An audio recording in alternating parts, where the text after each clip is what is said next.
Qualquer coisa, por favor, não hesitem em abrir o chat, abrir o microfone. Se a minha internet aqui der algum probleminha, me avisem, tá? Mas em todo caso, bom dia, boa tarde, boa noite. Meu nome é Luiz Maia, aqui do meu lado o professor Luiz Kerli. Nós somos os responsáveis pela disciplina Princípios de Economia. Está sendo lecionado aqui neste primeiro semestre de 2021. Momento de pandemia, né? Momento que está todo mundo muito aperreado, muito preocupado, mas se Deus permitir, a gente já está aí entrando na fase final, mais aguda, né? Está acabando a fase mais aguda dessa pandemia, e se Deus quiser, vamos voltar para uma vida um pouco menos de restrições, tá? Pessoal, esse é o nosso sexto encontro, né? Então nós estamos aí nos aproximando da metade da disciplina. E a temática que a gente está tratando agora não podia ser mais importante. É a temática do diagrama de demanda e oferta. Tá? O diagrama de demanda e oferta é essa ferramenta da economia de um poder extraordinário. Por quê? Porque além de ser simples, ser uma ferramenta simples e relativamente intuitiva, além disso, ela nos permite analisar, trabalhar, entender um conjunto muito grande de fenômenos, tá? Eu costumo dizer que o diagrama de demanda e oferta é uma espécie de bullshit detector. É o detector de quem está falando bobagem, de quem está falando pelos cotovelos, de quem está dando bom dia a cavalo. Tá? Quem fala demais dá bom dia a cavalo, não é assim o ditado? Pois é. Então, às vezes, as pessoas falam sobre os mercados, falam que o preço está errado por causa disso ou daquele outro, falam que o mercado vai para tal direção, e muitas vezes, ao fazer essas afirmativas, as pessoas não estão se submetendo a uma leitura rigorosa dos fatos. Rigorosa em termos de sequência, o que acontece o quê e o que gera o quê, tá?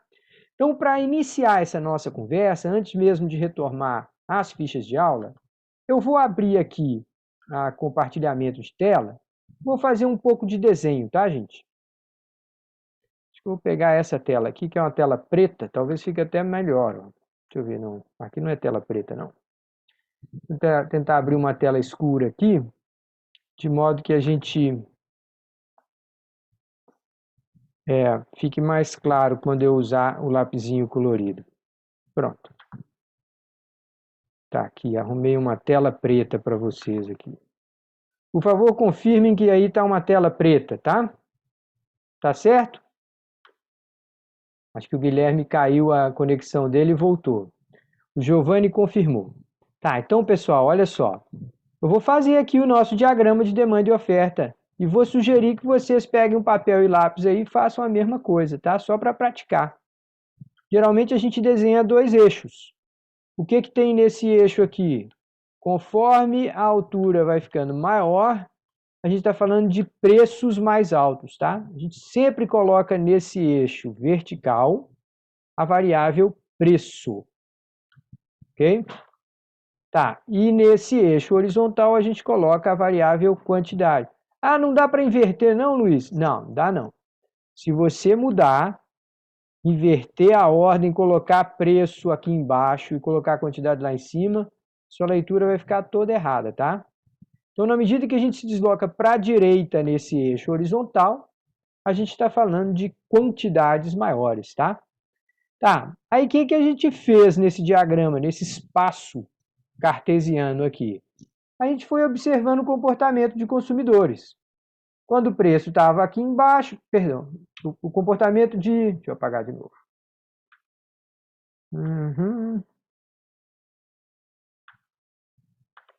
Tá, quando a gente estava aqui em cima com preço muito alto, os consumidores queriam comprar pequenas quantidades. Muito pouca gente tinha dinheiro para pagar.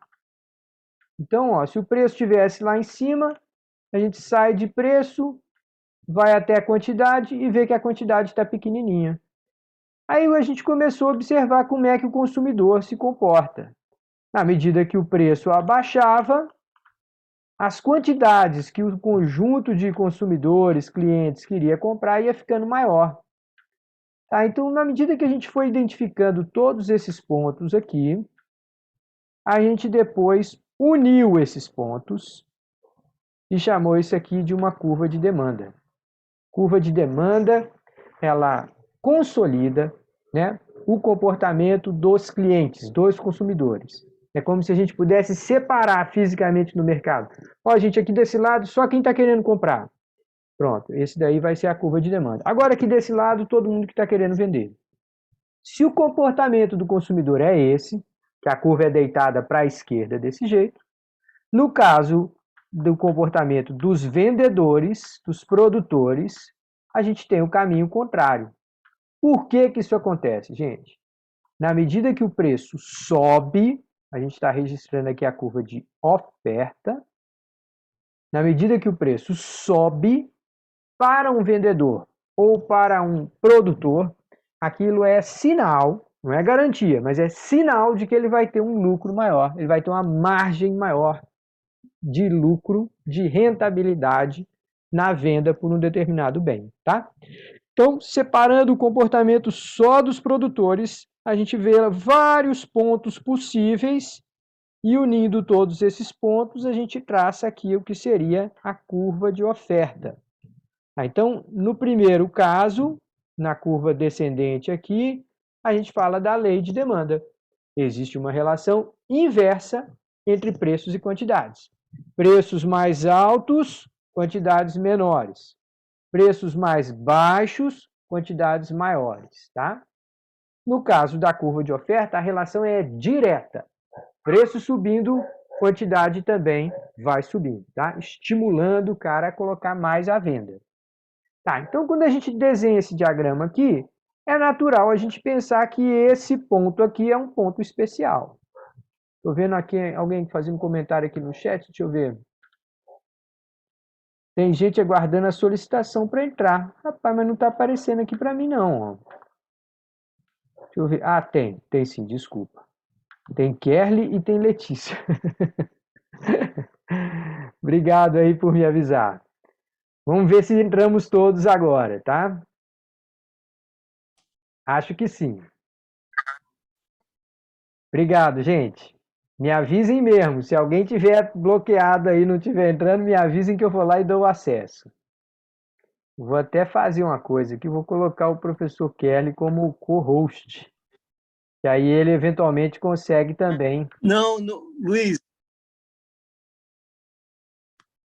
Pode falar. Vai ser difícil, Luiz, porque minha internet está um desastre. Mas, Tá de todo bom. modo, é melhor que nada. Como tem a figura do host e do co-host, do anfitrião e co-anfitrião, eu coloquei lá. Mas qualquer coisa me avisem aqui que abram o microfone, falem no chat que eu vou me antenando aqui. Quando a gente desenha essas duas curvas, pessoal, nós temos aqui esse encontro das duas. E alguém pode sempre perguntar assim, o que é demais nesse ponto? A gente chama esse ponto de um ponto de equilíbrio. E como eu disse da outra vez, tem duas razões de você fazer as coisas. Perdão. Tem duas razões de a gente explicar porque esse ponto é um ponto de equilíbrio. O primeiro é dizer assim, neste ponto aqui, se eu for olhar o preço referente a esse ponto, eu saio aqui do eixo preço e falo assim, nesse ponto, a quantidade demandada, ou seja, eu vou andando da linha de preço aqui, chamar ele de P estrela, né? Vamos colocar um símbolo aqui, P estrela, ou P star, ou P equilíbrio. Para desenhar essa estrela não está muito fácil, não. Tá, preço de equilíbrio. Se eu saio aqui do eixo de preço, vou até a curva de demanda, bati, desci, quantidade demandada. Se eu saio desse preço também e vou até a curva de oferta, ora, é um ponto comum. Eu também bato aqui e vou encontrar a quantidade demandada é igual à quantidade ofertada. Em outras palavras, nada falta, nada sobra. Tá? Então, imagina que 10 pessoas saem de casa para comprar um cortador de grama, chega lá, tem 10 cortadores de grama para vender. Beleza, todo mundo fica feliz. Não faltou, não sobrou. O vendedor não ficou com estoque acumulado, o comprador não chegou numa loja e faltou. Falou, ah, tem, mas acabou. Ele, eita, lascou e tal. Isso não aconteceu. Tá, essa é a primeira maneira de entender por que esse ponto de interseção é o ponto de equilíbrio. Agora, a maneira que eu mais gosto de entender por que esse é um ponto de equilíbrio é falar o suponha que não. Então, vou supor aqui, ó, esse preço bem mais alto aqui em cima. Se eu saio com esse preço, bato na curva de demanda, opa, com preço tão alto assim, a quantidade demandada ficou pequena. O pessoal achou caro demais, alguns não tinham dinheiro para comprar, os que tinham dinheiro para comprar acharam um absurdo e compraram menor quantidade e tudo mais. Mas eu saio mais uma vez desse preço altão, vou até a curva de oferta, pá, bati aqui, desço lá embaixo. Opa, com esse preço tão alto, o vendedor fica achando que ele agora vai garantir a viagem para a Disney. Ele vai ficar rico. Ele está disposto a vender muito maiores quantidades. Quando a gente tem quantidade ofertada muito maior do que quantidade demandada, a gente está falando de estoques se acumulando. E não tem nada mais doloroso para um comerciante, para um vendedor, que ter estoque se acumulando.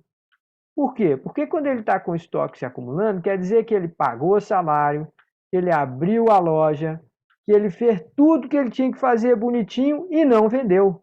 Mas ele gastou dinheiro, empatou o dinheiro dele na operação e não conseguiu vender.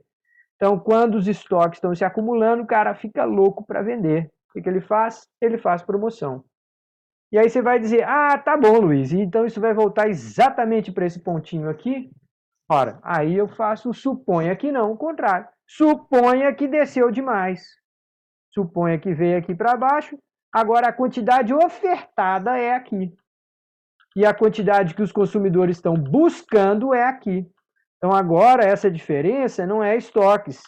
Essa diferença é o tamanho da falta, do déficit, da escassez que a gente tem. Então está faltando produto no mercado.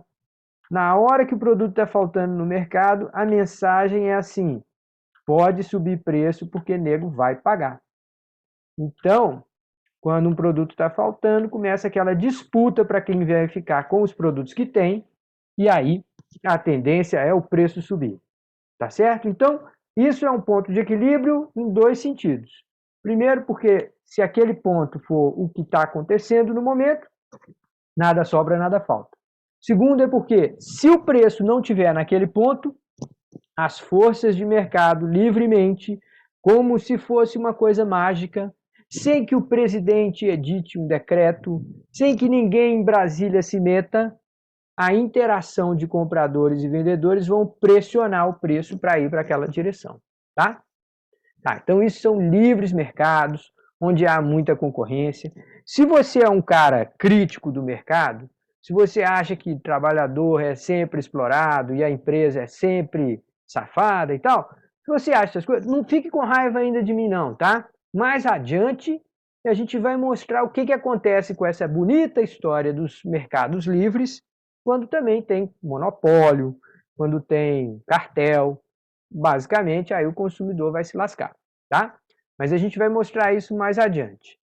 Só para concluir essa explicação de abertura da nossa aula, vamos fazer um diagrama de novo aqui limpinho, e eu sempre convido a vocês a pegar um pedacinho de papel aí e fazer vocês também, tá, gente? A ideia de escrever é uma maneira de memorizar, uma maneira de ganhar familiaridade com esse negócio, tá? Então, mais uma vez aqui, desenha a curva de oferta subindo, desenha a curva de demanda caindo assim, pronto. Ah, mas antes estava reta, agora é curva. Ah, gente, isso aí é detalhe. Dependendo do consumidor, do tipo do consumidor, pode ter essas diferenças, tá? Tá. Então, vamos pegar aqui. Num diagrama como esse, está tudo funcionando bonitinho, o mercado está em equilíbrio inicial. Aí eu proponho algo assim. Suponha que entrou um auxílio emergencial aí. Um monte de gente recebeu grana para poder enfrentar a pandemia, para poder, né, sair dessa condição tão precária que boa parte das famílias brasileiras estão.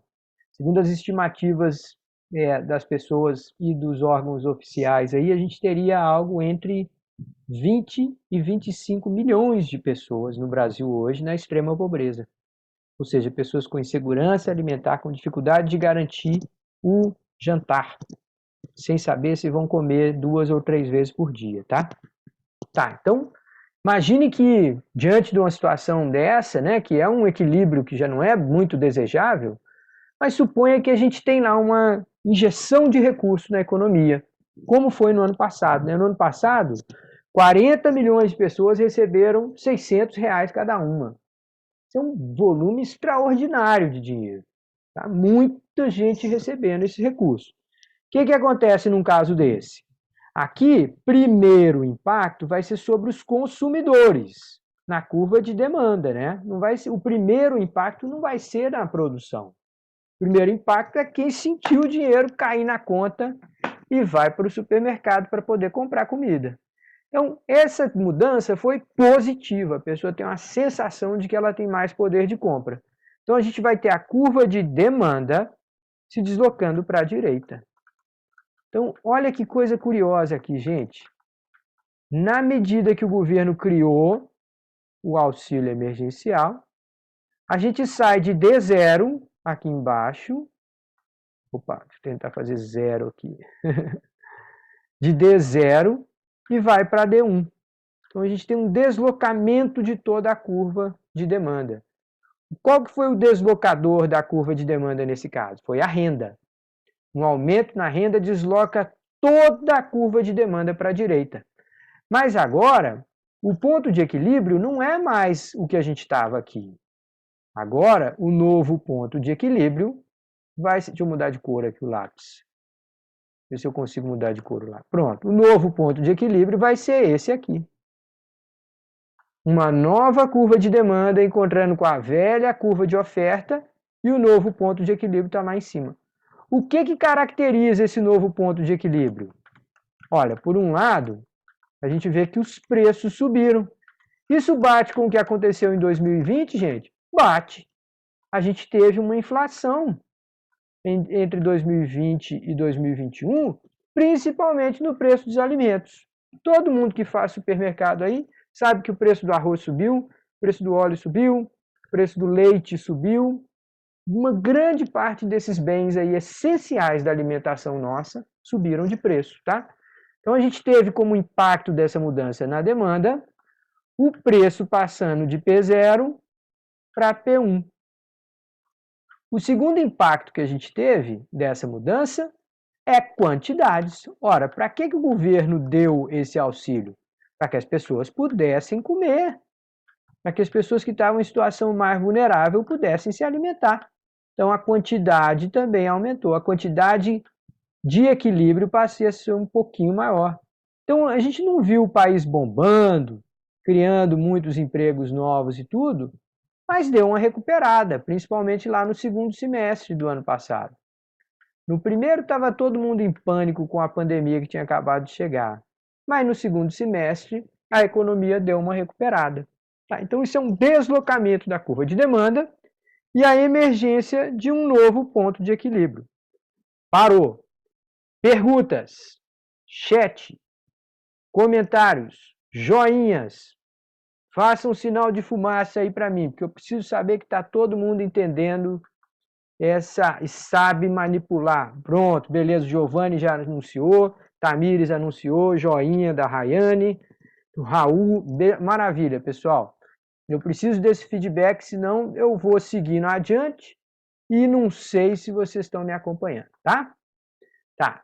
Então, esse é um exemplo de deslocamento da curva de demanda. Vou limpar tudinho. Se alguém quiser, dá um Ctrl Print Screen ou depois assiste de novo a versão gravada. Mas pode dar um Ctrl Print Screen aí para poder gravar essa tela e salvar se quiser. Feito? Bora. Tá, então agora eu vou dar uma limpada aqui e vou fazer um segundo diagrama, um terceiro diagrama. Só que agora eu vou mexer com a condição da oferta, tá? Mais uma vez, a gente desenha os dois eixos. Aqui no eixo vertical a gente sempre coloca preço. Aqui embaixo a gente sempre coloca quantidade. A curva que sobe Registrando o comportamento dos vendedores, é a curva de oferta. A curva que desce, representando o comportamento dos consumidores, é a curva de demanda. Pronto. E a gente tem lá um preço de equilíbrio inicial. Agora a história vai ser assim.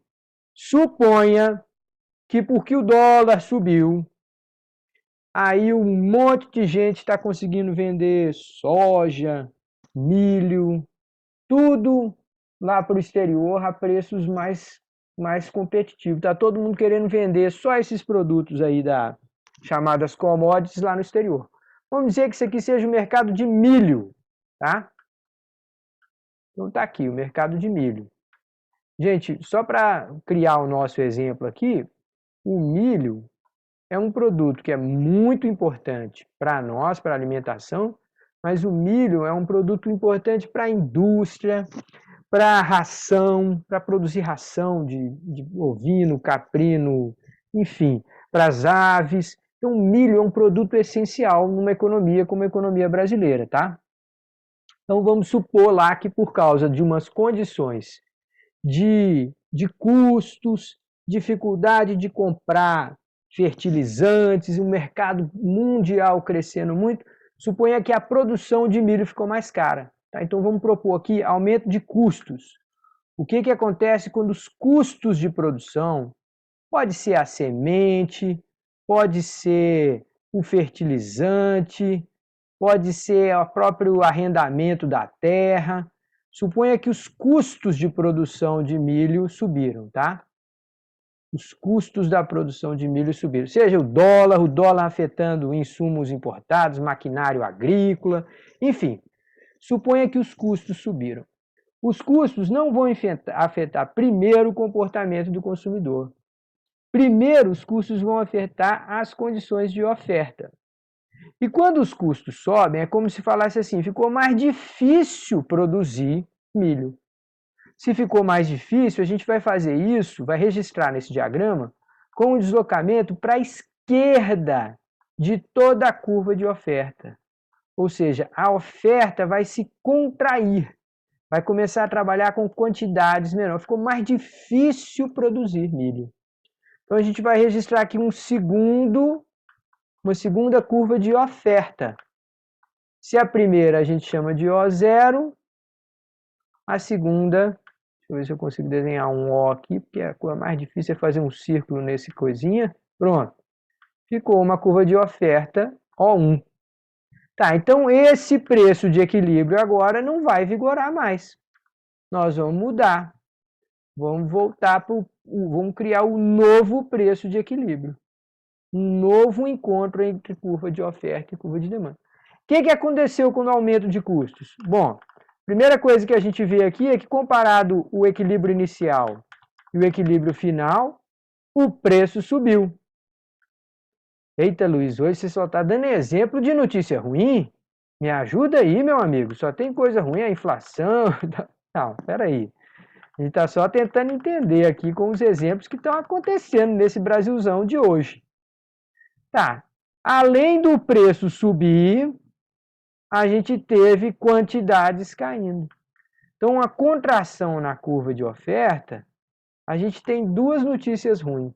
O Brasil produz menos, com custos mais elevados, e o preço que o produto acaba chegando lá no consumidor ainda é mais alto. Aí você fala, ah, tá bom, e a história termina aí? Nesse caso, não. Nesse caso, a história ainda pode seguir. Por quê? Porque eu acabei de falar para vocês que o milho ele pode ser insumo para a produção de ração, que por sua vez é insumo para a produção de aves, é insumo para a produção, para a ração, né? via ração para a produção de carne bovina e tudo mais. Eita, então olha o tamanho da bronca que a gente está, gente. Se o preço do milho sobe, eu venho aqui para a curva de demanda e oferta de aves, aqui está a demanda, aqui está a oferta. E o milho ficando mais caro, sabe o que acontece? A produção de aves vai ter custos mais altos. Por quê? Porque a ração é praticamente toda a base de milho. Então, a gente vai ter custos muito mais altos aqui também. O que vai acontecer, gente? Por causa do choque que aconteceu em um mercado, a gente tem aumento de custos no outro mercado.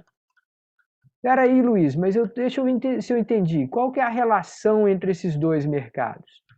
Esses dois mercados aqui, eles estão conectados porque o produto de um é o insumo do outro. Se o bem aqui no mercado de milho ficou mais caro, os custos de produção de ave ficaram mais caros. Então, olha o que eu estou dizendo aqui, gente. Eu estou dizendo que os mercados estão conectados. Os mercados, quando um deles sofrem algum choque, a tendência é que esses choques se propaguem por toda a economia. É como se você tivesse uma superfície de um lago. Imagine que você acordou bem cedo e do lado da fazenda onde você estava tem um lago. Aí você foi lá, pegou uma pedrinha, jogou lá no meio do lago. Quando a pedrinha bateu no centro do lago, você viu aquele monte de ondinhas saindo, ó, e foi se espalhando por toda a superfície daquele lago. Tá, então, o que eu estou dizendo é que quando a gente tem choques em determinados mercados, a economia toda, os outros mercados também começam a se ajustar e, de alguma forma, se organizar para absorver aquela novidade. E essa é mais uma das razões por que a gente se apoia em mercados, tá, gente? Os mercados são mecanismos descentralizados de tomada de decisão, de ajuste, que não vão ficar esperando lá uma decisão de Brasília, uma reunião no Ministério da Economia e tal. As coisas vão acontecendo simultaneamente. São milhares, milhões de pessoas tomando decisão e essas decisões fazendo dançar as curvinhas de demanda e oferta de lá para cá. Deixa eu pedir para todo mundo abrir o microfone aí, ou pelo menos fazer sinal joinha. Esses exemplos fizeram sentido para vocês? Podemos seguir adiante? Tá todo mundo tranquilo? Giovanni concordou? Ó, tem alguém falando aqui no chat. Deixa eu ver o que é. Sim, maravilha. Obrigado, Letícia. Obrigado, Tamires. Me desculpem, gente, toda hora tem que parar e cutucar a linguinha de vocês aí, mas é porque como vocês estão com as câmeras fechadas, e não tem problema, pode ficar com a câmera fechada, de tempos em tempos eu preciso saber como é que vocês estão entendendo ou não estão entendendo essa história, tá certo? Tá, então eu vou limpar essa criatura toda aqui, vou interromper esse compartilhamento de tela, e agora vou voltar para as nossas fichas de aula, para a gente retomar aquilo que a gente estava falando. Perguntas, comentários, reclamações ou sugestões até aqui? Tá tudo muito tranquilo, não tá? Eu já vi que tem até gente que já respondeu os exercícios que vencem só no domingo. Já tem 2 ou 3 pessoas que correram lá e já fizeram o exercício. E se não me engano, tiraram até nota boa, viu? Tem ninguém pegando nota ruim por enquanto aí. Tô ficando feliz com essa história toda. Deixa eu voltar aqui a uma questão, compartilhar a tela com vocês. Voltar a uma questão que eu falei também no nosso último encontro. E aí a gente sempre pede paciência para quem já entendeu, mas nós precisamos garantir que está todo mundo no mesmo barco, tá? Tá, então, nos casos em que a gente estiver registrando curva de demanda e oferta normal, a gente fala aquela análise geral. Mas algumas vezes a gente coloca aqui oferta nacional e coloca aqui demanda nacional, coloca uma letra N aqui. Ou seja, a gente separa o comprador nacional do comprador internacional. Quando a gente faz essas coisas, é possível a gente ter um preço internacional mais alto do que aquele preço que vigoraria se toda a produção brasileira ficasse com o consumidor brasileiro. Então, esse caso aqui, em que o preço internacional é mais alto, né, comparado com o preço que vigoraria se o mercado brasileiro fosse fechado, esse aqui é o caso de um país exportador. Geralmente, um país é exportador quando ele é bom em produzir alguma coisa. Quando ele consegue fazê-lo sem ter que se lascar demais, sem grandes sacrifícios para fazer.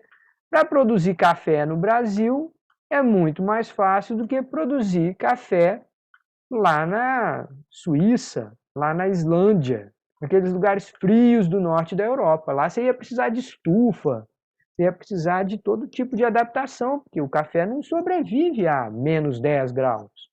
Tá? Então o Brasil é bom, significa que se todo o café que o Brasil produzisse ficasse aqui embaixo, ficasse aqui no Brasil, o preço nosso ia ser baixinho. Só que como a gente manda uma grande parte do café lá para fora, olha aqui, ó, o preço do café no Brasil fica o mesmo preço do café internacional. Então eu venho aqui, paro aqui e falo, ó, esse é o total de café que a gente produz e que fica no Brasil.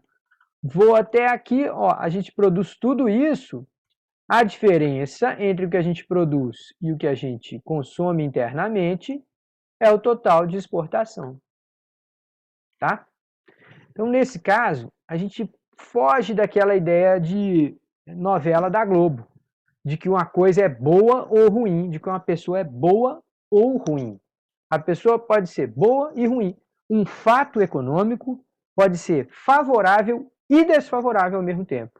Exportar é bom? Pô, é ótimo. A gente gera emprego, vem dinheiro de fora para cá, sustenta salário, sustenta operações de todo tipo aqui dentro. É ótimo exportar. Sim, o que acontece com o preço? O preço que vigoraria no Brasil fica um pouco mais caro, porque agora o próprio brasileiro tem que disputar aquele produto com os estrangeiros. Tá, então, num país exportador, das consequências também é que a gente pode ter preços mais altos. Por que eu estou voltando a esse exemplo? Pessoal, olha aí a notícia que está saindo ontem, né, aí na imprensa, o IPCA, que a gente vai falar depois com muito mais calma, tá? Índice de preços ao consumidor amplo. Eu vou explicar direitinho depois o que esse danado quer dizer, mas o índice da inflação subiu e já está quase 7% de aumento, em média, a cada 12 meses. Então, isso é um patamar muito alto comparado com o que era no ano passado. A gente sabe que alguns produtos subiram até muito mais que 7% do ano passado para cá. Eu dei o exemplo aqui do arroz, do feijão, do óleo de soja, do leite, da carne. Esses produtos todos subiram muito mais que 7%. Mas na média de todos os bens e serviços da economia, a gente teve esse aumento de 7%. Uma parte do que explica é um monte de gente do exterior querendo comprar as coisas que o Brasil vende. Principalmente lá na Ásia. Principalmente aquela recuperação da economia chinesa. O pessoal está comprando os produtos vindos do Brasil, essa pressão, né, do Brasil tendo a saída de bens e serviços daqui, torna a coisa mais escassa aqui dentro, pressiona o preço aqui dentro. Aí vocês estão vendo nesse diagrama aí. Tá? Então, de alguma forma, a gente precisa entender que os mercados na economia, eles estão conectados. Eles estando conectados, não dá para a gente achar que pode meter a mão e consertar uma coisa ou outra. Tá? Então aqui, ó, naquela ideia de deslocamento das curvas, olha o que acontece aqui num segundo exemplo. Aqui nós vamos tirar a onda, tá? Nós vamos falar assim, como que as mudanças acontecem e como que elas vão provocando impactos com o passar do tempo. Então, o exemplo que eu vou dar aqui agora está dizendo assim, um deslocamento na demanda por alimentos decorrente de um incremento do Bolsa Família vão gerar impactos que transcendem o mercado de alimentos. Então, aqui é um exemplo diferente daquele que eu já dei, tá? Mas então, ó, imagine que antes você tinha D0, está aqui, e você tinha a curva de oferta, O0 ou O, né, que nela não vai mudar. Se a gente tem um aumento na renda das famílias, a gente passa de D0 para D1. Com isso, como a gente sempre está dizendo aqui, o preço de equilíbrio sai desse aqui e vai para esse. É verdade que como tem mais gente querendo comprar, as quantidades nesse caso sobem. Mas ó, uma das consequências é que, dada a quantidade ofertada, a gente tem aumento de preço. É bem possível que lá no ano seguinte, com esse preço mais alto, muitos novos produtores entrem no mercado. E aí a gente tem um deslocamento da curva de oferta também. E aí o novo ponto de equilíbrio poderia ser mais baixo, tá? Isso pode acontecer. Mas por enquanto, vamos continuar com o exemplo que eu estava mostrando aqui, tá? Vamos continuar com esse exemplo aqui. Houve uma distribuição de renda, aumento do Bolsa Família, e com isso a gente acabou tendo um deslocamento da curva de demanda por alimentos. Se a gente tem esse fenômeno no mercado de alimentos, ora, para produzir mais, para sair desse ponto aqui e ir caminhando na curva de oferta, os produtores tiveram que comprar mais fertilizante, usar mais horas de equipamento agrícola, comprar óleo para as máquinas, comprar óleo diesel para rodar o trator, o caminhão e tudo mais. Então, todos os insumos da fazenda também vão observar uma curva de demanda, um deslocamento da curva de demanda. Então, um impacto que é significativo nesse mercado tende a se propagar para outros mercados. E isso, embora a gente pense aqui que só vê pelo lado ruim, que é aumento de preço também dos insumos agrícolas, a gente está viabilizando aquela produção maior também, com uma maior quantidade de insumos agrícolas sendo levados à venda. Então, o que eu estou tentando mostrar com esses exemplos, com o do início da aula e com esse, é que os preços alocam recursos. Opa, como é que é? O preço aloca recursos? Justamente. Os preços, as mudanças de preços, deslocam pessoas, máquinas, equipamentos de um setor para o outro. Então, na nossa historinha que a gente registrou em cima, o que nós estamos vendo? A maior demanda por alimentos tende a elevar seus preços no curto prazo. Com a perspectiva mais positiva em termos de lucratividade, os produtores tenderão a expandir a sua produção. Mas para fazer isso, ou seja, para expandir a produção, eles vão ter que comprar mais insumos, mais defensivo, contratar mais maquinário, mais mão de obra e tudo mais. Com o passar do tempo, esse choque de demanda tende a se propagar por uma série de setores, mas não para todos.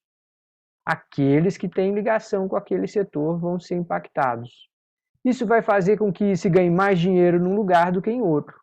Isso vai fazer com que você tenha mais pessoa empregada num setor do que em outro. Agora pare por um momento e pensem aqui junto comigo, tá? O que nós estamos vendo acontecer com a Covid-19? Nós estamos vendo um monte de mudanças como essa impactando o setor, por exemplo, hoteleiro. Um lugar igual Recife, as praias de Pernambuco, estão recebendo uma quantidade muito, muito menor de turista. Seja do turista estrangeiro, seja do pessoal lá do sul. Quer dizer que isso não vai voltar? Não, não sei. Eu acho que uma boa parte do turista vai voltar. Mas, por exemplo, aquele turismo de negócio, aquele pessoal que faz convenções, faz reunião de empresa, junta gente de todo lugar do Brasil, vai para uma cidade só e faz lá uma sequência de reuniões e tal. Esse tipo de convenções, de eventos corporativos, essa história aí provavelmente não volta tão cedo. A maior parte das pessoas vão fazer reunião do jeito que nós estamos fazendo aqui agora. Via Zoom, via Google Meet, via Teams e esses outros softwares. Então é bem provável que um monte de gente que hoje está empregada num setor de turismo não vai conseguir mais emprego. Uma parte vai, mas a outra não. Uma parte das pessoas vão deixar de trabalhar com turismo e vão trabalhar em quê? Vão trabalhar com provedor de internet, vão trabalhar com criação de website, vão trabalhar com apoio de comunicação, gestor. Eu não sei, mas um monte de outros setores. Como é que essas mudanças todas na economia acontecem? Através dos preços. Desloca a demanda para cá, desloca a oferta para lá, o preço sinaliza ou que está faltando quando ele sobe, ou que está sobrando quando ele cai. E aí a economia toda começa a se ajustar de uma maneira independente, descentralizada. Não tem lá em cima uma espécie de um ditador dizendo: produza mais prego, produza menos caminhão, aumenta o número de camas, reduz o número de travesseiros. Não tem uma pessoa capaz de saber todas essas informações em tempo real. Então a economia, ela é uma coisa complexa demais para deixar na mão de qualquer pessoa, mesmo que seja de um economista. Tá? Ela precisa ela precisa ser deixada operar de modo que as pessoas tomem decisões, as empresas tomem decisões, uns reagindo aos outros, tá? Vamos continuar brincando aqui com essa história de deslocamento, tá? Então, o que acontece quando uma frente fria atinge o estado da Flórida, nos Estados Unidos? Opa, lá no estado da Flórida a gente tem um grande produtor de suco de laranja. Um dos concorrentes da laranja brasileira é o estado da Flórida, lá nos Estados Unidos. Os dois lugares produzem uma quantidade bizarra de laranja e vendem grande parte para outros mercados. Mas se você tem uma frente fria, se você tem mais dificuldade para produzir laranja, olha aqui, ó, em vez de registrar aqui como curva de oferta, a gente colocou o S nesse caso, que é o supply, tá, gente? É só oferta em inglês. Mas pode consertar aqui e colocar O1 para O2. A curva de oferta... Opa, perdão. Aqui eu acabei mudando o número. Pronto. Aí, aqui o que a gente tem? O que a gente tem é a curva de oferta 2. Tá, então, por causa da dificuldade climática, a gente teve um deslocamento da oferta para a esquerda. Com isso, o preço da laranja ficou mais alto e a quantidade, né, por conta de uma condição climática mais difícil, a quantidade foi menor. Só que se o cara é produtor e vendedor de suco de laranja, ora, o que ele precisa para vender suco de laranja? Ele precisa comprar laranja.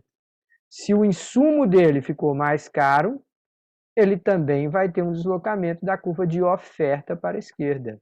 A oferta de suco de laranja vai acontecer a mesma coisa que aconteceu com a oferta de laranja em si. Vai ter um deslocamento para a esquerda. Mais uma vez, o preço do suco de laranja fica mais caro e a quantidade de suco de laranja disponível tende a cair. Então, essa relação de insumo e produção, a gente vai ter uma das formas de conexão entre dois mercados, tá? Mas não é a única, a gente vai ver aqui outros exemplos.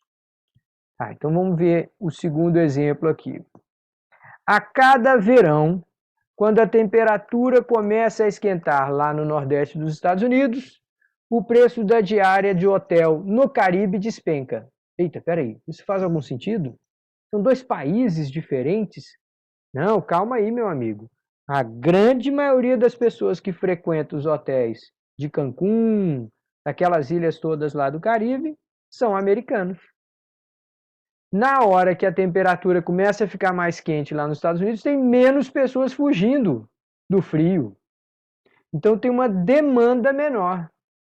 Ora, mas isso vai fazer com que o preço do hotel fora da temporada fique bem mais baixo. Então tá aqui, ó, a curva de demanda por hotéis, por quartos de hotéis no Caribe, se deslocou para a esquerda, uma contração na curva de demanda. Uma contração é sempre um deslocamento para a esquerda. Quando a gente tem uma contração, seja da curva de oferta, seja da curva de demanda, contração é deslocamento para a esquerda. Com isso, menos pessoas tentando comprar, dada a mesma oferta, né, dada a mesma estrutura de oferta registrada aqui na curva O, a gente tem uma queda no preço de equilíbrio. Então, por que os hotéis fora de temporada são mais baratos? Porque a demanda é muito menor. dada aquela oferta, com uma demanda menor, os preços tendem a cair. Aqui em Pernambuco, durante muitos anos, o que eu fazia era convidar meus parentes para vir para Pernambuco em outubro. Falava, olha, venha antes, e venha, não deixe para vir de novembro e dezembro, não, porque vocês vão pagar muito caro. Em outubro já parou de chover, já tem aqueles dias bonitos de sol, e, no entanto, o preço das diárias de hotel ainda não estão tão caras, tá? Então, voltou a demanda ainda ao patamar do verão, que é o que a gente observa. Vamos pegar mais um exemplo. Quando começa uma nova guerra no Oriente Médio, gente, lamentavelmente, esse exemplo aqui, o livro do Mankiw é de 2003, se não me engano, 2006. Esse exemplo eu escrevi aqui em 2008, 2009. E até hoje a gente continua falando de guerra no Oriente Médio. Lamentavelmente, isso acontece com alguma regularidade. Então, estoura uma guerra no Oriente Médio para produzir petróleo e gasolina, em geral, a gente vai ter custos maiores. Custos maiores significa contração da curva de oferta. Então, a curva de oferta O1 passa para a curva de oferta O2. Um deslocamento para a esquerda. Com isso, o ponto de equilíbrio que estava aqui sobe para cá.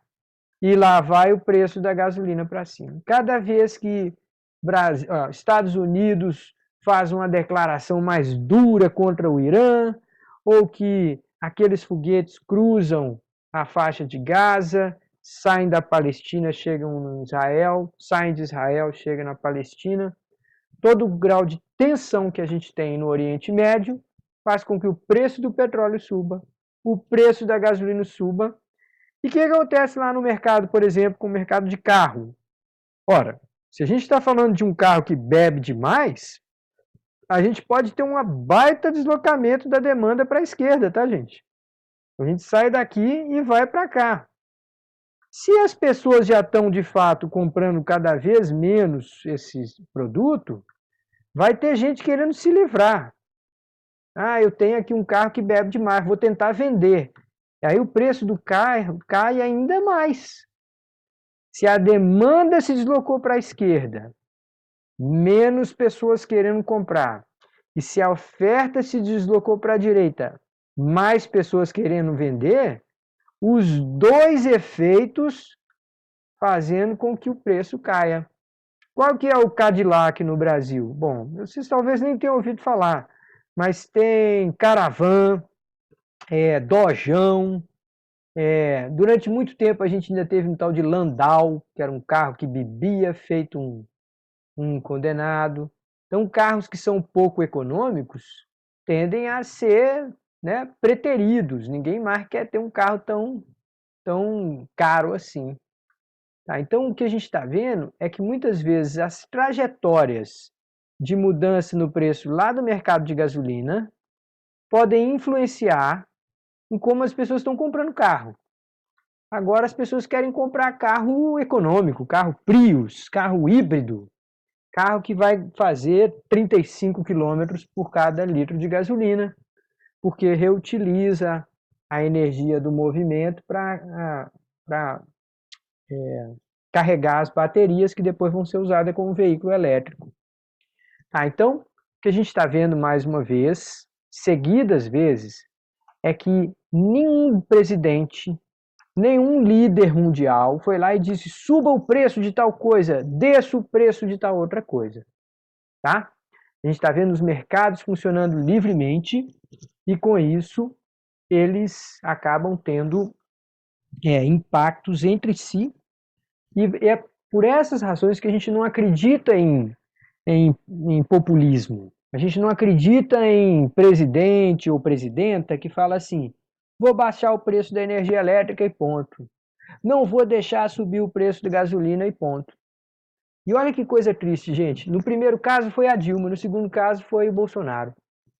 Quer dizer, no Brasil a gente tem direita e esquerda, PT e Bolsonaro, usando da mesma prática de achar que um presidente, no gogó, no decreto lá de Brasília, vai controlar preço. Uma lá atrás dizendo que não ia deixar a energia elétrica subir de preço. O outro mais recente dizendo que não ia deixar subir o preço da gasolina. Essa ideia de que alguém pode controlar pela sua vontade os mercados não funciona, tá? Pessoal, deixa eu fazer uma pergunta aqui, rapidinho. Eu estou precisando dar uma paradinha para pegar uma água, minha garganta está muito seca. Que tal vocês também darem uma paradinha e buscarem uma água? Pode ser? Levante um pouco, estique o braço, tá? Pega lá uma bolacha, alguma coisa para mastigar, para não ficar com o estômago muito vazio. Pausa de 5 minutos, combinado? A gente precisa cuidar da saúde, não pode ficar tanto tempo na frente da tela. 5 minutinhos eu retomo, tá? Vou dar pausa aqui até na gravação. Então, pessoal, voltando da nossa pausa, nós queremos introduzir aqui mais um assunto, mais uma análise, tá? Até aqui a gente tem desenhado essa curva de demanda e da curva de oferta sem saber de onde que vem esse formato. Se é mais inclinada, se é menos inclinada, até aqui a gente nem preocupou com essa situação, tá? Então agora deixa eu fazer essa provocação aqui para vocês. Mais uma vez vou colocar uma tela preta aqui para nós, para a gente poder rabiscar. E vou colocar aqui um desenho, tá? Primeiro eu vou desenhar aqui uma curva de demanda. Preço e quantidade, como sempre, né? Aqui em cima no eixo de preço, aqui embaixo o eixo de quantidade. Tá, vou fazer dois diagramas como esse, para dois bens diferentes. Num dos casos, a gente vai chamar de mercado A, tá? Preço e quantidade. Esse aqui é o mercado A. E esse da direita é o mercado B, tá? Agora, depois a gente fala sobre a curva de oferta. Eu vou desenhar aqui no mercado A uma curva de demanda assim, ó. E aqui eu vou desenhar uma curva de demanda assim. Primeira coisa que você pode se perguntar é falar assim, vem cá, essas curvas de demanda estão fazendo sentido? Bom, deixa eu ver. Aqui, se o preço era baixo, chamado de P0, a gente tinha uma certa quantidade aqui, não muito grande, de produtos comprados. Mesmo quando o preço subiu muito, a gente sai aqui de preço e vê uma quantidade quase igual, quase o mesmo tanto que é comprado. Tá? Então aqui a gente viu que uma curva em pé, assim, mais em pé, é uma curva que, mesmo com preço alto, a turma compra. Então há uma certa insensibilidade a preço. A pessoa vai lá e compra de todo jeito. É porque precise, não sei. Agora vamos ver nesse segundo caso aqui. Aqui também a gente tem a lei de demanda? Tem, quer ver? Quando o preço está mais baixo, a quantidade comprada está aqui, ó, uma quantidade bem grande. Quando o preço sobe, nesse caso, a quantidade cai. Então, se eu tivesse aqui Q0, a quantidade caiu muito, né? E aqui eu tendo Q1, se alguma coisa, né, fizesse o preço subir, nesse caso, a quantidade cairia muito. Então, o preço saindo de P0 para P1, nesse caso aqui, gera, no caso B, gera uma baita redução em quantidade. No caso A, Q0 e Q1 é quase a mesma coisa. não houve tanta reação assim do consumidor. Tá, se eu disser para vocês que um desses mercados se refere à insulina e o outro desse mercado se refere a suco de frutas, qual que vocês acham que é a insulina? É o A ou é o B?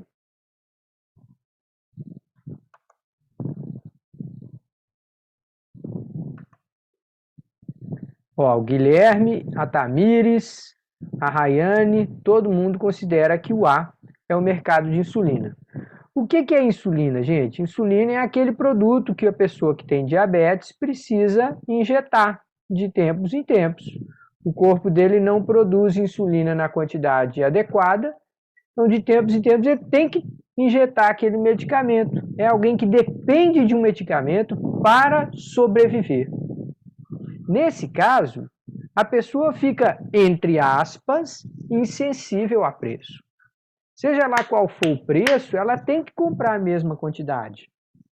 Se ela não tiver, ela vai ter que ir atrás do governo, ela vai ter que ir atrás de algum amigo para pegar dinheiro, ela vai ter que, de alguma forma, é porque ela precisa daquele produto. No outro caso, é suco de fruta. Suco de fruta é muito bom, mas tem água, tem chá, tem refrigerante, tem um monte de concorrente. Então, se o preço de suco de fruta subir, o cara toma água, o cara toma chá, o cara compra a fruta e faz ele mesmo o suco. Então, tem um monte de substitutos que ele pode fugir, ele pode dar um jeito para escapar daqueles produtos, né, que ficaram mais caros. Então, se a gente tivesse que escolher quem que é insulina e quem que é suco de fruta aqui, está na cara que esse, letra A, é insulina. Agora, a gente pode pôr aqui também, se vocês quiserem, só para ilustrar, a gente poderia colocar aqui também outras inas, como cocaína. Cocaína também vai ter uma demanda muito em pé como essa aqui. O sujeito que está viciado, ele não tem muita escolha. Se ele ficar sem aquela droga, ele tem crises de abstinência, ele passa mal. Uma pessoa pode eventualmente ficar louca se ela não tiver aquela quantidade da droga para a qual o seu organismo está viciado em ter. Então, curvas de demanda como essa também são associadas a vício, a existência de pouco substituto, né, de não ter muita como escapar, você precisa dele, pronto, acabou. Nesse caso aqui também, aqui a gente colocou suco de fruta.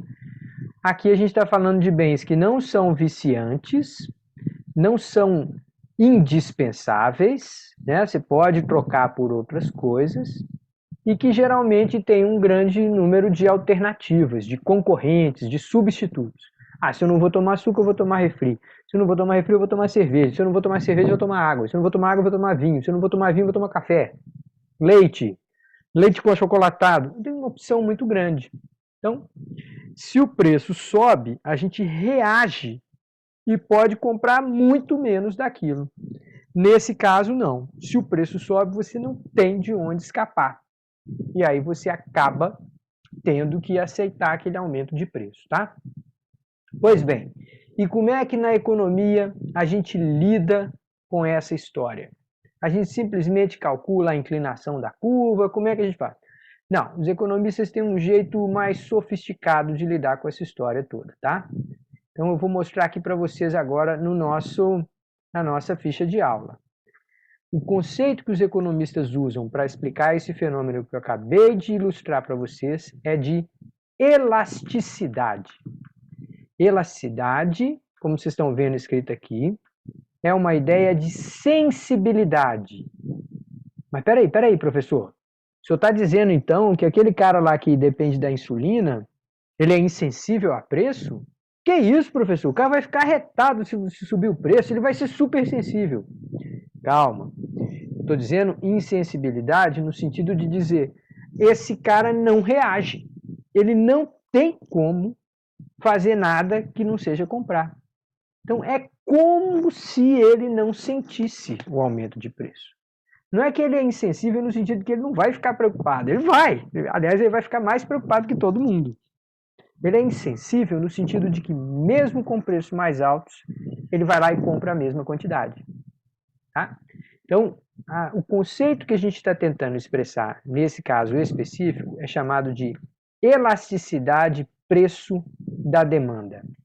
Ela é uma medida de quão sensível os consumidores de um determinado mercado são a mudanças de preços. Quando a gente tem aquele caso da insulina, da cocaína ou de algum produto que o cara é viciado, a gente chama aquilo de uma demanda inelástica em relação ao preço. O que é isso? O consumidor altera pouco sua disposição a comprar quantidades quando o preço do bem se altera. Se o preço sobe, se o preço cai, a pessoa vai comprar mais ou menos a mesma quantidade de insulina, independente do preço, tá? Então, esse tipo de comportamento, ele é muito característico de bens como medicamentos, né, medicamentos que sustentam a nossa vida, mas também bens de necessidade básica, hospital. Ah, não, eu estou aqui com um infarto, mas não vou no hospital não, porque está muito caro. O que é isso, meu amigo? Se você teve um infarto, você tem que ir para o hospital, não interessa o preço. Depois você vai se lascar para ver como é que você vai pagar. Energia elétrica. Energia elétrica a gente ainda não tem como comprar bateria. Ou de manter a nossa televisão, o nosso computador funcionando a gás. A gente não tem muita alternativa. Subiu o preço da energia elétrica, a gente tenta tomar banho mais rápido, evita de manter tanta luz acesa, mas acaba tendo que usar, tá? Então, demandas inelásticas são aquelas que a gente reage pouco à mudança de preços. Por outro lado, a gente tem as demandas elásticas, que estão aqui embaixo. Então, uma demanda elástica em relação ao preço é aquela, uma demanda elástica em relação ao preço é aquela para a qual o consumidor altera bastante a sua disposição para comprar certas quantidades quando o preço do bem se altera. Então, aqui há uma grande reação. O preço subiu, a pessoa... Tá, que tipo de bens são esses? Bom, aqueles bens que a gente não considera indispensáveis. Cinema. Ah, o cinema está caro demais? Bom, eu vou baixar um filme aí na internet, eu vou ler um livro, eu vou só encontrar com meus amigos, eu vou fazer alguma outra coisa. Não está muito caro para pagar cinema toda semana. Não dá. Coisa para enfeite para a residência. Ah, pô, você está sem dinheiro, você não vai ficar comprando coisa para enfeitar a sua casa, enfim, roupa. Tá? Então, bens que não sejam de primeira necessidade. Restaurante. Um restaurante está mais caro, você vai em outro. Tem alternativas. Uma fruta está mais cara, você compra a da época, que vai estar mais barata. Diversão. Ah, o shopping está muito caro, então eu vou para o Marco Zero. Enfim, eu vou procurar alternativas. Se eu tenho alternativas, eu posso reagir a aumentos de preço. E com isso a gente vai ter uma curva mais deitada. Só para comentar aqui, tá, gente? Mais adiante eu vou falar para vocês sobre uma tal de demanda com elasticidade unitária. Mas é aquelas em que você tem o preço e a quantidade se ajustando de modo a compensar uma a outra. Mas calma lá, daqui a pouquinho eu chego a essa questão, tá? Então, entendido a ideia de elasticidade de preço, vamos ver como que se calcula a elasticidade de preço, tá? E vamos pegar logo um exemplo aqui, ó. O cálculo da elasticidade de preço da demanda. Primeiro, a gente representa a elasticidade de preço com essa letra grega aqui, ó, que parece um E, mas na verdade é uma letra grega chamada epsilon, como se fosse um 3 ao contrário, tá? Essa letra epsilon aqui é a que representa a elasticidade. Tá, então, como é que a gente calcula essa epsilon? Aqui no numerador a gente vai colocar quanto que mudou a quantidade. E embaixo a gente vai colocar quanto que mudou o preço. Tá, então vamos só para ver aqui um exemplo numérico para a gente entender o que isso significa, tá? Suponha que, diante do apagão da energia elétrica que aconteceu lá no início do século, lá no governo Fernando Henrique Cardoso. Alguns de vocês nem eram nascidos, tá? Mas lá no início do século, de 2000 para 2001, o preço da energia elétrica deu um pipoco. Ficou muito mais caro de uma hora para outra. Então, ó, o preço subiu 40%. Eu vou colocar aqui, ó, variação de preço. No denominador, eu coloco mais 40%. Uma alta de preços de 40%. Mais 40%. A quantidade de energia na cidade do Recife caiu 20%. Então, vou colocar aqui no numerador, menos 20%. Pronto, agora eu vou calcular a elasticidade de preço dessa demanda. Menos 20 mais 40, o porcento corta com o porcento, o zero corta com o zero, 2 dividido por 4 dá meio. Menos com mais dá menos, então dá menos 0,5. Essa é a elasticidade de preço da curva de demanda. Vamos entender o que esse menos 0,5 quer dizer. Quer dizer que a resposta em quantidade, que está aqui no numerador, vai ser a metade da variação de preço. E vai ser na direção contrária, que está aqui o sinal de menos. Então, o que acontece se para a cidade de Recife o preço subir mais 10%? Ora, se a elasticidade é menos 0,5, o preço subiu 10%, a quantidade vai cair 5%. E se o preço cair 20%? Se o preço cair 20%, a quantidade vai subir 10%. Então, esse menos meio aqui, que a gente chama de elasticidade preço da curva de demanda, ele, na verdade, mede a proporção da resposta em quantidade em relação a mudanças de preço. Dá para entender, gente, como que a gente, de alguma forma, está calculando justamente o quanto que é mais inclinado ou quanto que é menos inclinado a curva? Pode explicar novamente, por favor, esse cálculo que eu me perdi, tipo, na questão do raciocínio. Tudo bem. Na minha cabeça deveria ser menos 2, não? Tá. Eu viajei aqui. Não, tudo bem. É porque aqui, ó, a gente coloca no numerador, na parte de cima, a gente coloca a variação de quantidade, em cima a gente coloca a variação de quantidade. Então está dizendo aqui, ó, a quantidade de energia da cidade do Recife caiu 20%. No exemplo que a gente deu, a gente ia colocar menos 20 aqui, em cima. Ou seja, a quantidade caiu 10%. Caiu 20%. Por que a quantidade caiu 20%? Porque o preço subiu 40%. Eu vou colocar aqui embaixo, mais 40%. Tá certo? Eu estou só substituindo os valores do exercício nessa fórmula aqui. A parte de cima que eu estou mostrando, essa parte aqui, é quantidade. E a parte de baixo é preço. Então, aqui no exemplo, ó, suponha que diante do apagão, o preço tenha subido 40%, aí eu fui lá e coloquei mais 40% embaixo. Olha que variação de preço. Enquanto a quantidade demandada, a reação das pessoas, foi uma queda de 20%. Aí eu pus lá em cima a quantidade demandada menos 20. Menos 20 dividido por mais 40, aí eu encontrei menos 0,5. Entendeu, Guilherme? É porque a parte que vai no numerador é a quantidade. E nesse caso a quantidade caiu 20 só, porque o preço subiu 40. Mas vamos ver se isso faz sentido, tá, gente? Olha só. O preço subiu 40%. Mas as pessoas reduziram só em 20% a quantidade. Isso faz sentido? Faz, porque é muito difícil você trocar a energia elétrica da sua casa. Você não tem como. Você vai deixar de assistir televisão? Não. Você vai deixar de tomar banho com chuveiro elétrico? Não. Você vai deixar de ligar o ventilador para espantar as muriçocas? Não. Então, você vai usar.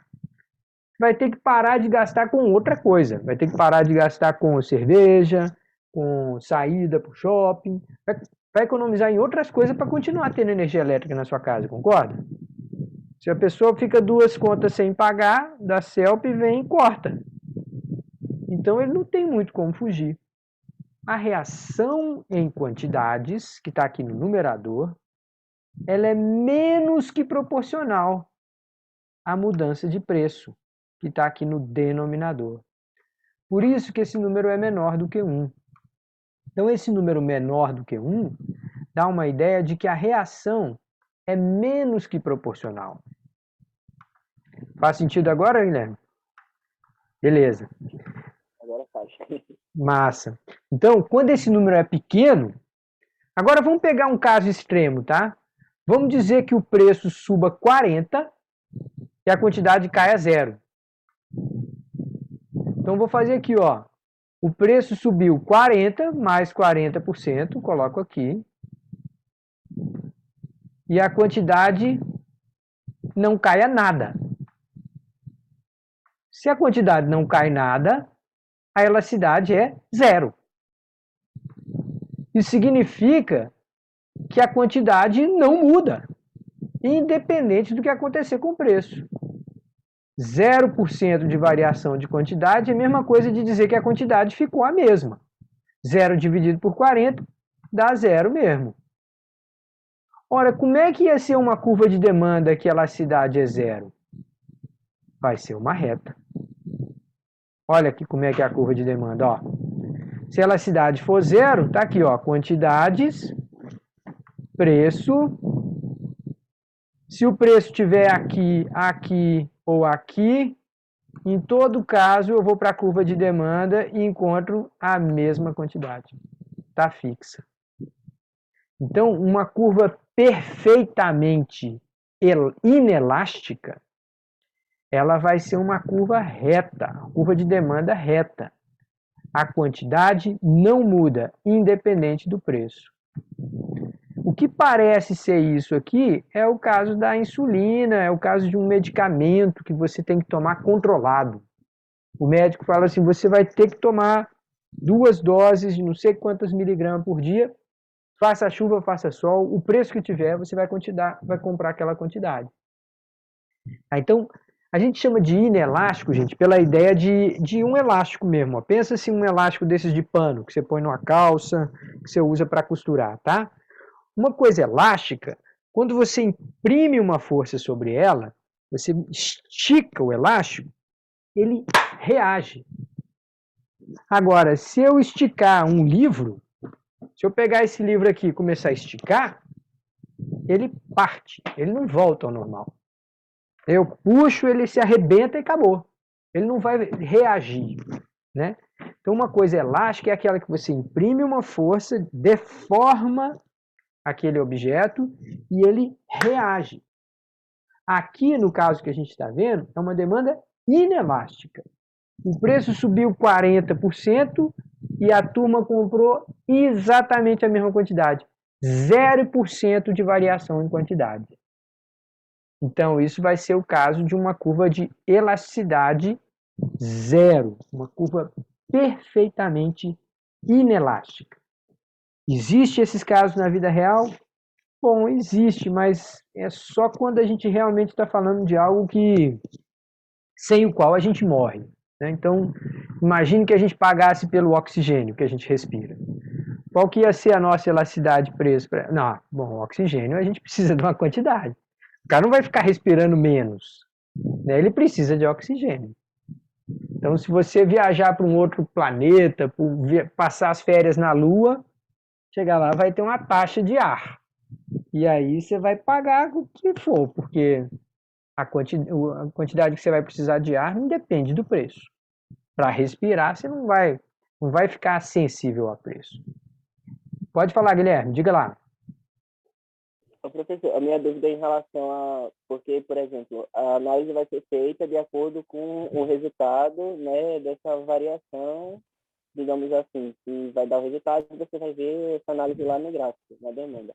Mas, no caso, se, por exemplo, fosse elástica, digamos assim, aí, por exemplo, fosse um valor positivo, ou fosse 1, aí, tipo, essa inclinação, ela, tipo, anda conforme esse valor ou, tipo, é só para demonstrar mesmo?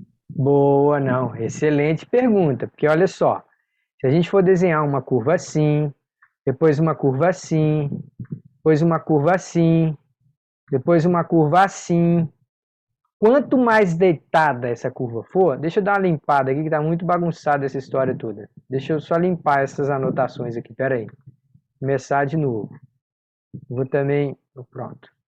Vamos desenhar uma curva bem deitadinha aqui, tá? Deixar uma curva quase horizontal. Olha o que acontece nessa curva aqui, ó.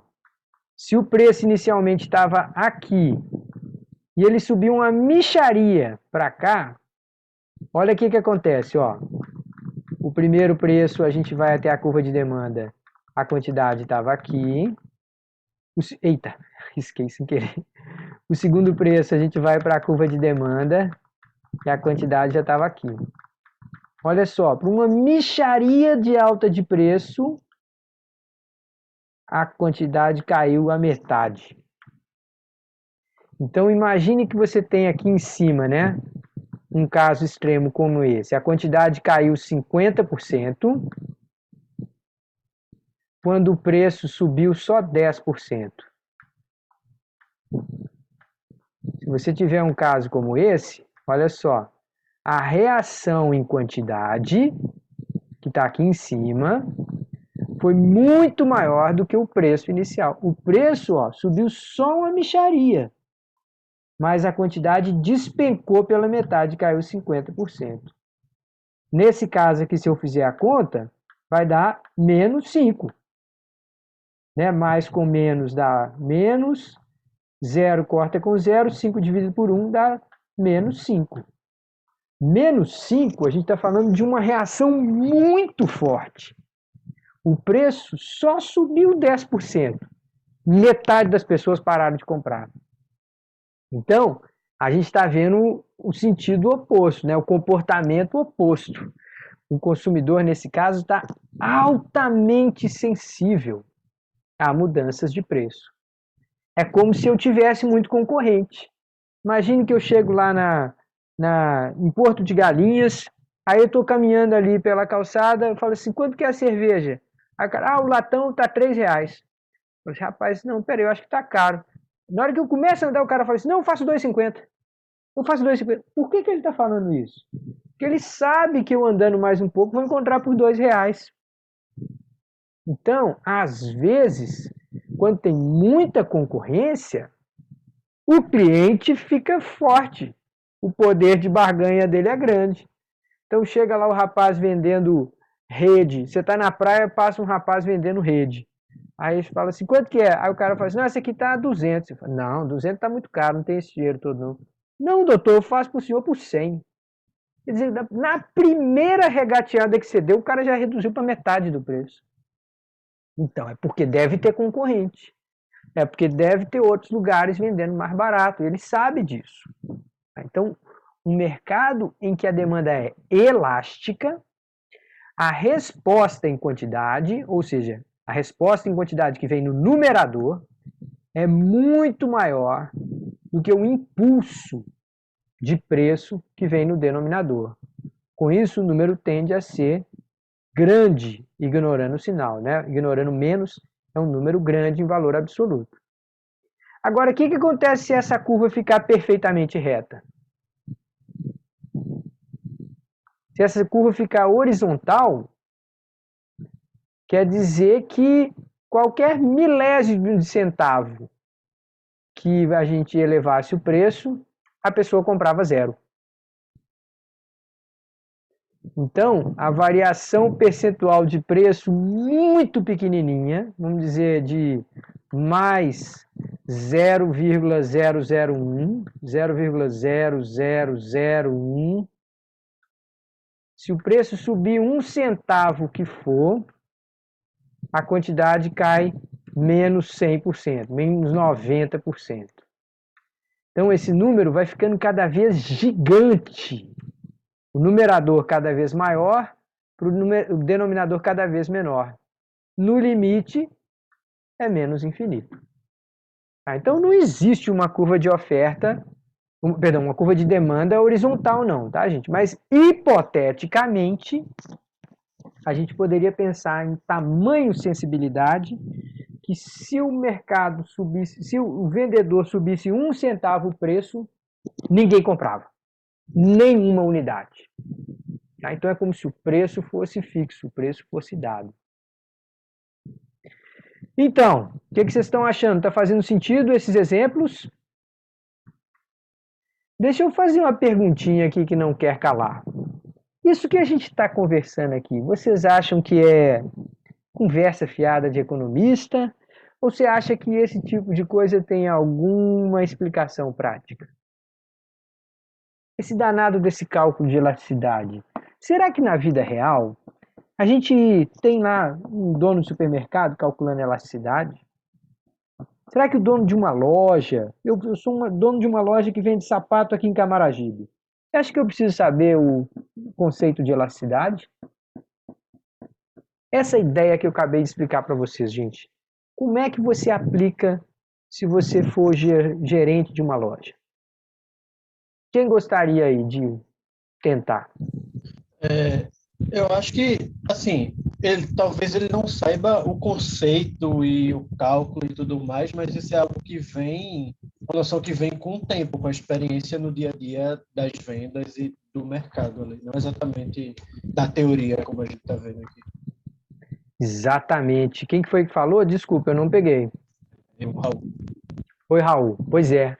Olha só, Raul, imagina que o cara tá vendo o shopping vazio nesse tempo de pandemia. Aí ele olha e fala assim, eu tenho 6 produtos principais aqui à venda na minha loja. Qual que eu vou colocar na vitrine? Aquele que, se eu reduzir de preço, um monte de gente compra? Ou aquele que as pessoas compram independente do preço, a mesma quantidade? Em outras palavras, Raul, quando foi que você entrou num shopping, na sua vida, que você não viu alguma coisa em promoção? Acho que nunca. Sempre tem uma promoção. Uma hora é dia da promoção do Dia das Mães, promoção do Dia dos Pais, promoção do Dia da Sogra, promoção do Dia da... Sempre tem uma desculpa. Ah, não, aqui é venda especial de estoque, aqui é Black Friday, aqui agora é venda de janeiro, queima de estoque, aqui é venda... Sempre tem uma promoção. Em qualquer época do ano, faça chuva ou faça sol, você vai entrar no shopping, vai ter uma placa na sua frente dizendo liquidação, menos 20%, menos 10%, menos 30%, descontos, e eles colocam, eles são danados, eles colocam assim, descontos de até 50%. Aí quando você entra lá na loja, tudo teve algum descontinho de 5%, de 10%. Mas só uma meia, que está lá no fundo, que teve desconto de 50%. Aí já deixa o cara falar, descontos de até 50%. Tá, mas quando o cara precisa atrair cliente para a loja, ele precisa decidir qual produto que ele vai colocar em promoção. Tem produtos que, se ele colocar em promoção, ninguém aumenta a quantidade. Você nunca viu, eu desafio você a dizer que você já viu uma promoção assim. Venha para o supermercado tal, temos uma promoção sensacional no palito de fósforo. As pessoas nem sabem o preço da caixa do palito de fósforo. Elas compram o quanto que precisa. Ninguém vai fazer conta. Não, esse palito de fósforo está em promoção, em vez de 25 centavos está 17 centavos. Ninguém nem liga para aquilo. Esse é um produto que as pessoas compram e não interessa o preço. Quer ver um outro produto também que é muito assim? Feijão. Feijão é difícil do brasileiro deixar de comprar. Ou então farinha. Farinha você compra, meu amigo. Farinha tem que comprar. Como é que eu vou viver sem farinha? Não tem como, vou comprar farinha. Então esses produtos você nunca vai ver em promoção. Você não vai ligar a televisão e escutar falando assim, o Pão de Açúcar essa semana está com uma baita promoção no feijão. Não acontece. O cara faz promoção naquilo que, se ele reduzir o preço, aparece um monte de gente para comprar. Então ele fala assim, cerveja Skol, latão, só essa semana, então até quando durar os estoques, 30% de desconto. Aí nego vai para lá e compra caixas e caixas de latão de cerveja Skol. Esse é um produto que a demanda é elástica. Mudou o preço, igual um elástico. Você fez a força, ela reage. As pessoas compram muito mais quantidade na hora que você faz uma promoção. Por outro lado, no caso do feijão, você pode até compensar o desconto que você deu. Ah, agora vocês começaram a entender do que eu estou falando, né? A próxima vez que vocês entrarem no supermercado, vocês vão fazer um dever de casa. Vocês vão prestar atenção quais são aqueles produtos que ele anuncia fazendo promoção e vão tentar descobrir onde é que ele tira, entre aspas, o prejuízo. Na verdade, ele pode vender quantidades muito maiores, né? Se ele reduzir em 10% o preço e vender 30% a mais, ele sai até ganhando, né? Porque ele vendeu muito maior quantidade, tendo que reduzir só um pouco o preço. Agora, se ele tem alguma promoção, a próxima vez que vocês forem no supermercado, vocês vão fazer essa pergunta. Vão pensar assim, onde é que esse cara aqui não reduz preço nem no cacete? Onde é que está o produto que eu nunca vejo em promoção? Porque o dono de loja sabe. Então, gente, embora esse conceito, né, aqui a gente está discutindo em termos matemáticos, com uma fórmula precisa e tudo, na vida real, o que a gente vê é que as pessoas do comércio conhecem o conceito de elasticidade. Senão, como é que eles iam escolher em que produto fazer promoção? Imagina, reduzir o preço em 30% e vender só 10% a mais. Eu lasco a minha loja. Eu vou fazer promoção num produto que, se eu reduzir 20%, eu quero vender 40%, 50% a mais. Ou seja, que a demanda seja bem elástica, tá? Agora, só para concluir essa explicação. Vocês podem ainda estar desconfiados de mim. Vocês podem ainda pensar assim, ah, não, Luiz, isso é interessante, mas é uma coisa que se usa uma vez ou outra.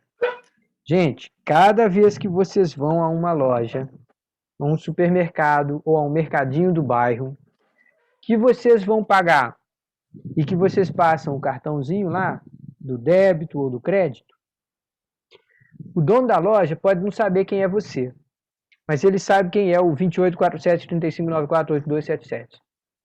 Ele sabe quem é esse cara. Ele tem os dados.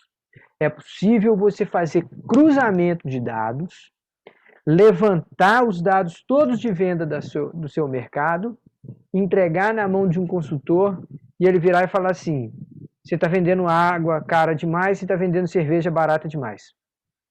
Ou faz mais promoção da cerveja e pode subir um pouco o preço da farinha. Ele vai te mostrar como que o cliente chega para comprar uma coisa, leva outra. Como que você faz a promoção para um produto chamariz, né? O atrativo para você, e o cara que entra na loja acaba comprando muitos outros produtos que não tiveram promoção.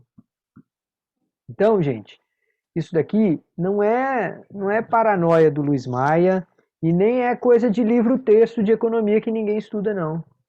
É assim que se faz gestão de negócios hoje. É com base em dados.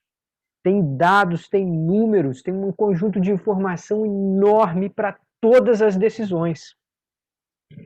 Com poucas exceções, assim, realmente aqueles comércios de bairro mais populares, a grande maioria dos negócios são conduzidos com base em informação, em dados, com números para tomada de decisão. Quem aí que já ouviu falar na expressão Big Data? Levanta a mãozinha aí. Vou até digitar aqui no no chat. Big Data. Quem que já ouviu falar dessa expressão? Big Data. Já ouviram, né? Big Data.